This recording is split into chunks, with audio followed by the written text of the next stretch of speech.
Resulta yan kung ano mga ginawa mo dati, kaya kita arrogant.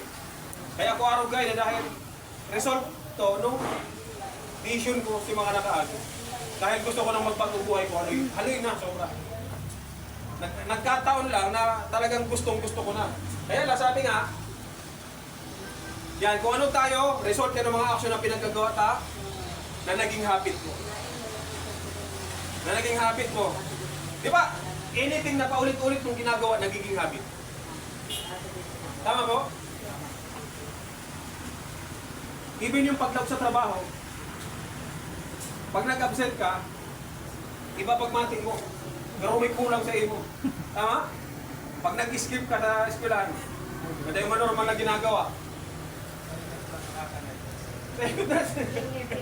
Sa'yo tanga ka nervous. Pero pag naging habit mo na para skip ka. Di ba?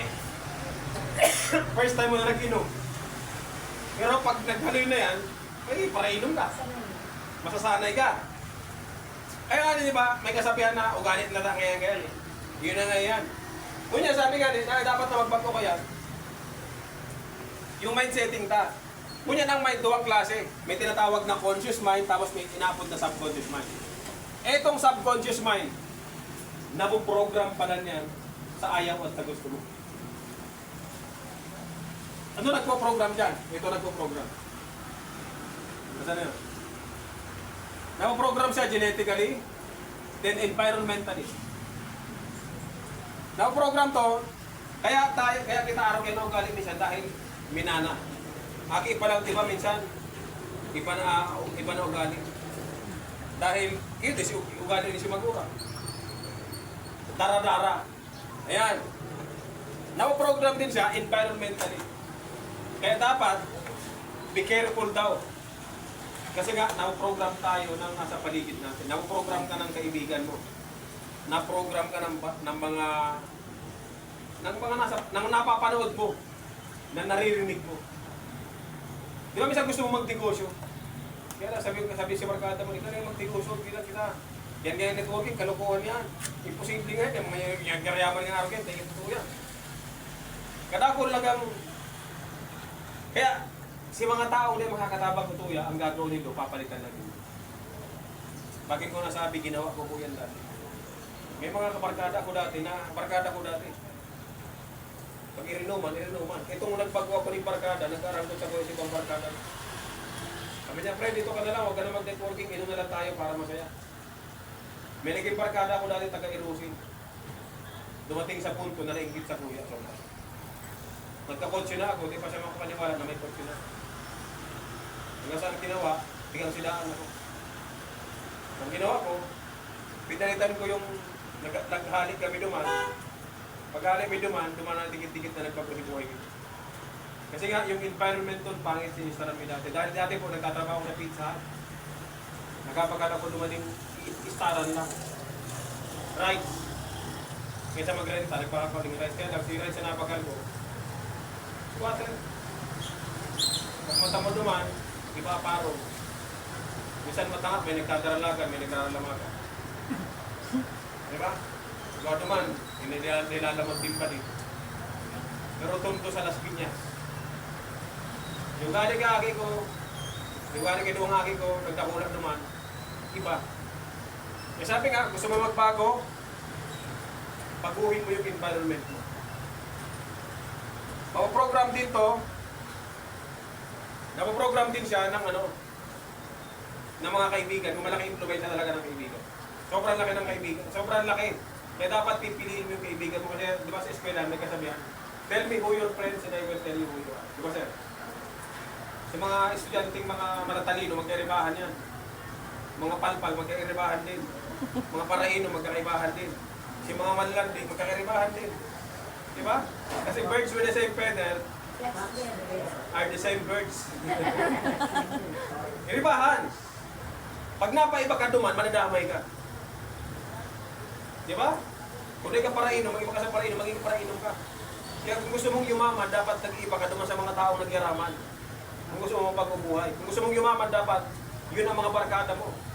Kaya kung gusto mong yumaman, ang barkada mo, si mga salak pa din na tao.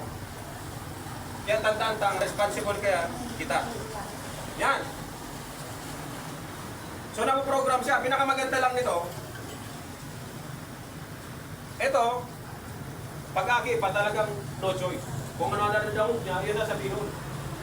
Di ba? Kaya kung ano lingwahe, yun sinasabi ka aki.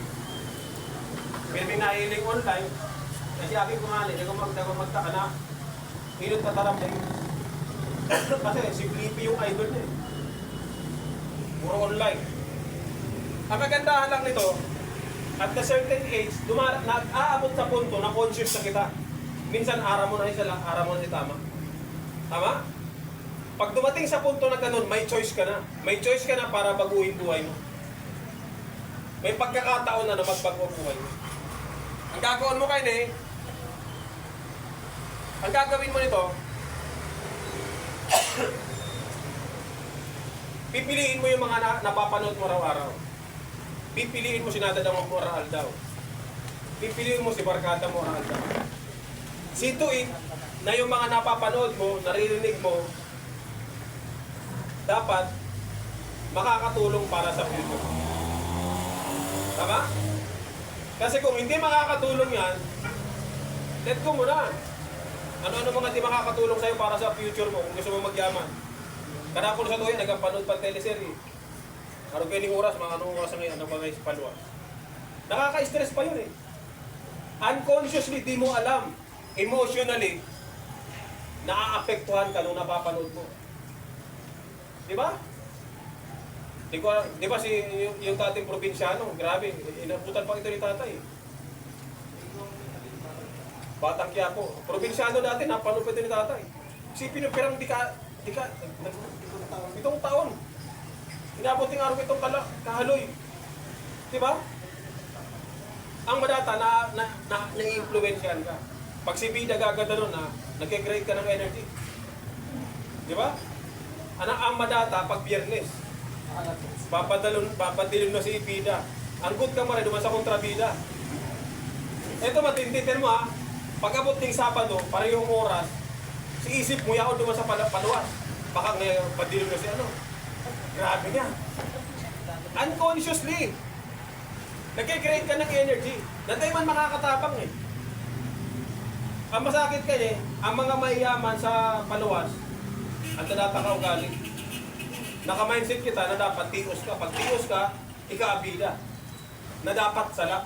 Kaya pag iniisip mo, tios ka, bida ka, ika yan. Yun yung idol mo, yun yung napanood mo.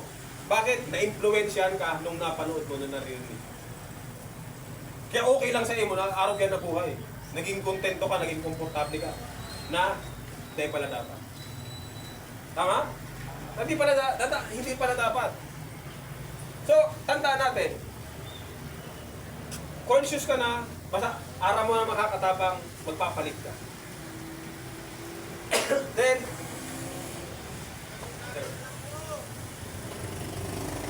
ayan.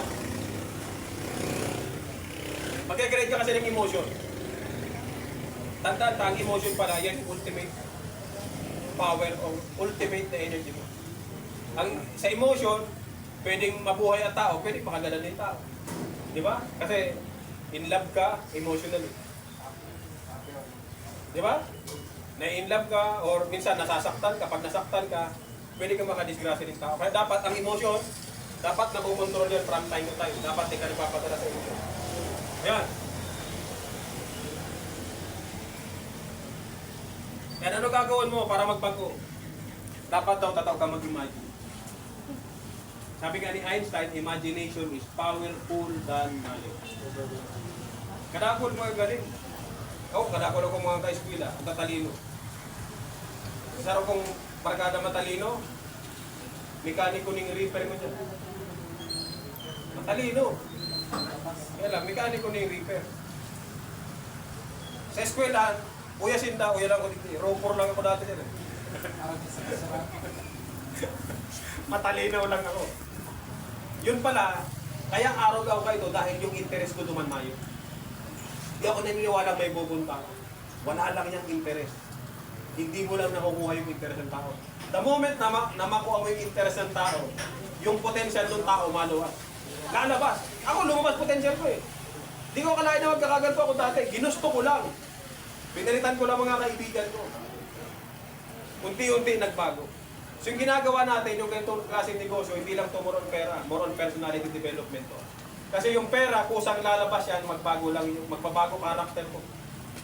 Yung tao, makikilala mo yan sa proseso. Ayan. Asa na? Dapat marunong ka mag-imagine. Imagine ka na magandang buhay, magaling ka mag-attract. Then dapat, nagkikreate ka ng big dreams. Dapat nagkakaroon ka ng vision. Dapat, alam mo kung saan papunta buhay mo, dapat kita mo yung direksyon ng buhay mo. Na 5 to 10 years from now, anong buhay meron? Di ba? Huwag kang papayag na 5 to 10 years from now, nakita mo na yung opportunity na magbago buhay mo. Palalampasin mo pa. Si MJ, hindi ko siya pinalampas. Actually, pinalampas ko to ng 6 na buwan.